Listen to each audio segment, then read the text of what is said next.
All right, ladies and gents, happy Memorial Day. We have a lot to take care of. First and foremost, lines of Labor Day drivers who all have the same idea, Buc-ee's, all right. Signs of improvement for an injured high school football player, thankfully, and why a Gulf Coast Greyhound bus is stopped and being told to close.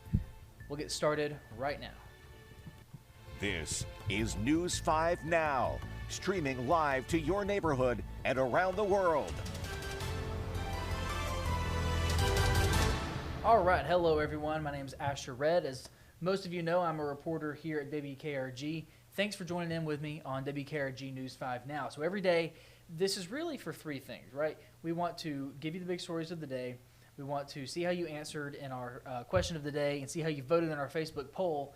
And a lot of this is really just to kind of give you the news, but in an informal way, something that's really easy to absorb. So with that being said, let's go ahead and get rolling with the big stories that we're following for you right now. Number 5, Labor Day bringing thousands of people to the Gulf Coast beaches. Now, we caught up with people vacationing from all over, places as close as Louisiana and as far away as Indiana. Now, Labor Day traditionally marks the end of summer tourism season. That leads us to number 4, where those holiday vacationers had to go somewhere, right?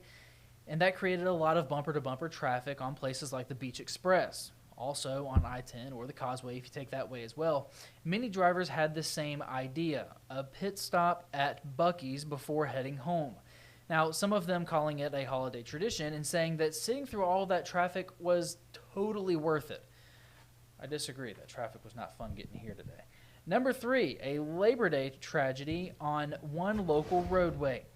3 people are dead and another is in the hospital in Mount Vernon when an SUV left the roadway, hit a tree, and caught fire. It happened this morning on Sam Jones Avenue, about a mile east of Highway 43. It's not clear yet what caused the SUV to veer off the road.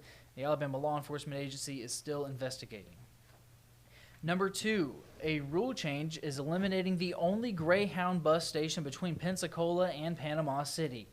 The Fort Walton Beach City Council approved an ordinance prohibiting commercial bus stops within city limits. This means the Greyhound bus stop at the corner of Miracle Strip Parkway and Wright Parkway must close by next September. Council members cited safety reasons but did not bring up any specific incidents.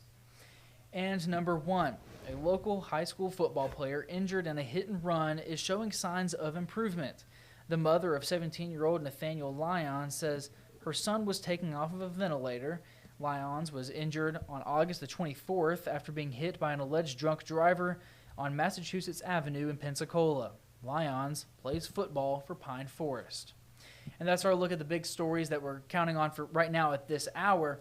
But we want to go ahead and get to our question of the day. And remember, I asked you this on Friday, and I told you this this would be good going into this weekend. We wanted to ask you, what are your Labor Day plans? So, that being said, let's see what you said. All right, we've got Joe Savage. I hope that's your real name because that is an awesome name. Saying he's staying off the roads, staying out of the restaurants, and off of the beach. I completely agree, especially when you say the fish part. I'm a huge seafood guy. I love seafood, all right? You will always catch me at one of the seafood places on the Causeway. I love seafood. All right, but not on Memorial Day or Labor Day. Won't do that on Labor Day. It's too crowded for that. Another person, Ken Gregory, saying that they will stay home and then start enjoying once again. More people saying staying homes. You know, it's a lot of staying home. Someone says, this is Francis Kinsey, saying they're going to take their helicopter to the yacht and roam the coast. Now, I don't know if you're lying when you say that, but if you aren't lying, we need to be friends, right? All right, with that being said, let's go ahead and go over to our poll.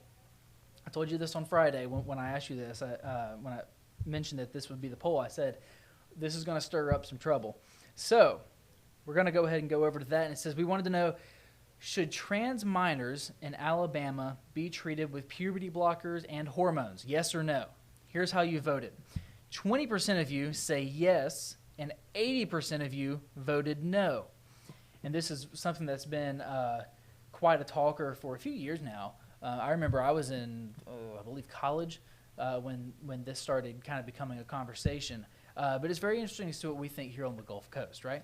So here's what you can do next. You're watching this probably on Facebook, so go ahead and click onto the WKRG page, like the page, and answer our next question of the day. It's this: what has been your favorite TikTok trend? Now, I'm not quite up to date when it comes to TikTok stuff, but I guess if you have an opinion, put it in there. Should get some interesting comments for sure. And then we want you to vote on our next Facebook poll. We want you to vote on this: do you believe that certain books should be banned from public libraries?